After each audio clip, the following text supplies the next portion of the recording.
მოგესალმებით მეგობრებო. ისევ ვაგრძელებ სამაჯურების თემას, რადგან წინა ვიდეოში წარმოდგენილი სამაჯურები კოლექციის მხოლოდ ნაწილი გახლდათ, გადავწყვიტე კოლექციის დემონსტრირება რამოდენიმე ვიდეოდ დავყო, რომ არ დაგხალოთ. მიმოხილვის დღევანდელ ეპიზოდში დავიწყებ კომპლექტიდან, რომელსაც მზის მეგობრები დავარქვი. ამ სერდოლიკის ქვებში თითქოს მართლაც მზე ჩახრილა და თაფლად ქცეულა, თუმცა სერდოლიკების საძმოს წითელი იასპიც გაერია.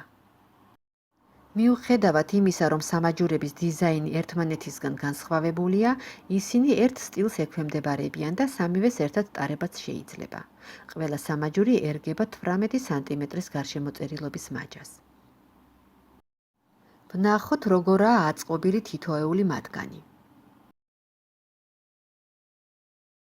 სერდოლიკებს, რომლებსაც პირველ სამაჯურში ხედავთ, ძალიან საინტერესო ფორმა აქვთ. არც კი ვიცი რას შევადარო. ალბათ უფრო დაწახნაგებულ მოგრძო ოვალურ კასრებს. თითოეული ქვა თავისი უნიკალური ნახატით გამოირჩევა, რომელსაც მინერალების ჩანართები ქმნიან. სერდოლიკების პოლუსები ტალღისებური მეტალის დისკებს ებჯინებიან, ხოლო გამყოფი ელემენტების როლს რონდელის ტიპის შინდისფერი დაწახნაგებული მძივები ასრულებენ, ბზინვარე დაფერვით. კომპლექტის მეორე სამაჯური მხოლოდ სერდოლიკის ქვებს აერთიანებს. აქ ვხვდებით ისეთივე ფორმის მოზრდილ ქვებს, როგორც პირველ სამაჯურში გვქონდა, ოღონდ მათ აქვთ უფრო ერთგვაროვანი შეფერილობა და თვალში საცემი ჩანართებით არ გამოირჩევიან. გარკვეული რითმის შესაქმნელად დიდი დახმარება გამიწიეს მომცრო მრგვალმა სერდოლიკებმა, რომლებმაც დიდ ქვებს შორის დაიკავეს თავისი ადგილი. ორივე ზომის სერდოლიკების გამყოფებად შევარჩიე ოქროსფრად ტონირებული გემატიტის ქვის დისკები. ერთ-ერთ მონაკვეთზე კი დისკებთან ერთად მეტალის შარმი და რონდელები ჩავამატე სასურველი ზომის დიამეტრის მისაღწევად. განსხვავებული, ოდნავ დატალღული ფორმის გემატიტები გამოვიყენე გამყოფებად მესამე სამაჯურში, რომელშიც სერდოლიკის მოზრდილი მრგვალი ქვები და წითელი იასპის მსხვილი დისკები ენაცვლებიან ერთმანეთს. ყველა ელემენტის ფერთა იდეალურმა შეხამებამ სამივე სამაჯური თითქოს ერთ მთელად აქცია. ოქროს ტონებში დეკორირებამ კი განსაკუთრებული ელეგანტური იერი შეძინა ამ სამეულს. ამიტომ ამ სამაჯურების ერთად ტარება ჩემი აზრით ძალიან დაამშვენებს მაჯას. გაჩვენებთ მათ ჩემს ხელზე. თქვენ კი შეაფასეთ და მომწერეთ, ეთანხმებით თუ არა ჩემს აზრს. რა თქმა უნდა, სამაჯურების ცალ-ცალკე ტარებას არავინ გრძალავს, მაგრამ მე იმდენად მომწონს ისინი ერთად და ისეთ სისავსეს ვხედავ ამაში, რომ ამ რეკომენდაციის გაწევის არ მეშინია.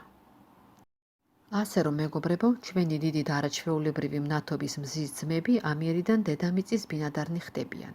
ციურ სასახლეს მათ ადამიანთა ბინები არჩიეს, რომ შესაძლებლობა ჰქონოდათ მშვენიერება, რომელსაც ფლობენ, სამკაულების მოყვარული ქალბატონებისთვის გაეზიარებინათ. ამ დათაფლული მზიანი ქვების სითბოთი ტკბობის შემდეგ გველოდება არანაკლებ საინტერესო მინერალთან შეხვედრა. ესაა სოდარიდი, შეფერილობით სერდოლიკის აბსოლუტურად საპირისპირო ქვა, ლურჯ ნაცრისფერ ცივ ტონებში, მაგრამ ჩანართებით მდიდარი. სოდალიტების თითქმის ერთი აცმა სამ სამაჯურზე გავანაწილე, რომელთაგან დღეს მხოლოდ ორს წარმოგიდგენთ, რადგან ისინი მსგავსნი არიან დიზაინით. მესამე სამაჯურზე კი შემდეგ ვიდეოში ვისაუბრებთ. ამ საშუალო სიდიდის ქვებს აქვთ მოგრძო ექვსკუთხედის ფორმა და დაწახნაგებული გვერდები. ჩავთვალე, რომ მათ არ მოუხდებოდათ მკვეთრი სიკაშკაშის ფურნიტურა და ამიტომ ამ სერიის პირველ სამაჯურში სოდალიტების შესამკობად ჩამქრალი დაძველებული ოქროს ეფექტის მქონე გემატიტის დატალღული ქვები გამოვიყენე. კომპოზიცია მოითხოვდა რაიმე შუალედური ელემენტის ჩართვას ქვების გამოსაყოფად. ბევრი შერჩევის შემდეგ საუკეთესო ვარიანტად მივიჩნიე ინდიგოსფერი სოდალიტების ტონალობასთან ძალიან შეხამებული რონდელის ტიპის შუშის მძივები, სინათლეზე მოელვარე წახნაგებით.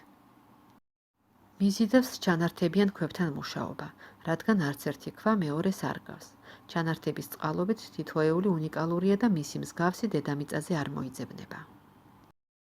იმის გამო, რომ ქვებში ნახვრეტები გრძელწახნაგებზეა დატანილი, ამ სამაჯურთან კომპლექტში კიდევ რაიმე სხვა სამაჯურის ტარება საკმაოდ მოუხერხებელია. ფიქრად მქონდა მისთვის კომპანიონის შექმნა, მაგრამ ეს ის შემთხვევა არ აღმოჩნდა. ამიტომ ამ ნაკეთობას თავის მოწონება ეულად მოუწევს. 18 სანტიმეტრის დიამეტრის მაჯა ამ სამაჯურის ზომის შესაფერისია. სოდალიტების მეორე სამაჯურს, რომელიც ეხლა უკვე ერთი ქალბატონის საკუთრებას წარმოადგენს, ასეთივე სადა დიზაინი აქვს, მაგრამ აქ გამყოფებად გვევლინება ოპალიტები, რომლებსაც ხალხში შეცდომით მთვარის ქვას უწოდებენ. ისინი ძალიან მიმზიდველნი არიან სახასიათო შიდა ნათების გამო. პატარა ზომის ოპალიტები სამკაულებში შესანიშნავ შემავსებელ შუალედურ ელემენტებს წარმოადგენენ. მეც ვისარგებლე მათი ამ უპირატესობით, მით უფრო რომ ოპალიტების არაკაშკაშა გამჭვირვალე სითეთრე სოდალიტების ჭრელ სილურჯეს უზომოდ უხდება. შეიძლება ითქვას, ქვებში ოპალიტებზე უკეთეს თანამგზავრს ვერც მომნახავდი. ამ ორი ქვის ურთიერთშეხამებულობა უკვე დიდი ხნის წინ შევამჩნიე და სწორედ ამ გამოცდილებაზე დაყრდნობით შევაამხანაგე ისინი წარმოდგენილ ნაკეთობაში. გასამშვენებლად აქაც გემატიტი გამოვიყენე, ისეთივე როგორც წინა სამაჯურში. ეს სამაჯური პირველ სამაჯურზე დიდია, მისი ზომა დიამეტრში 21,5 სანტიმეტრია. სოდალიტების ფერი საწვიმედ გამზადებულ ცას მაგონებს, ამიტომაც გადავწყვიტე სამაჯურებისთვის ამ ასოციაციის შესაბამისი სახელები მომეფიქრებინა. პირველ სამაჯურს დავარქვი წვიმის აკვანი, მეორეს ცის საფარველი. დღევანდელ მიმოხილვას მოდით ამით დავასრულებ. სხვა საინტერესო სამაჯურების დათვალიერება კი შემდეგი შეხვედრებისთვის გადავდოთ. იმედია თავს არ შეგაწყენთ შეხსენებით, რომელსაც ვიდეოს ბოლოს ვაჟღერებ ხოლმე. არხის გამოწერა, ზარის ღილაკის გააქტიურება, თქვენი შენიშვნები და შთაბეჭდილებები კომენტარებში და ბმული სხვა მიმოხილვების საყურებლად, რომელიც აღწერილობაში შეგხვდებათ ამ ვიდეოს ქვეშ. მე კი დროებით გემშვიდობებით.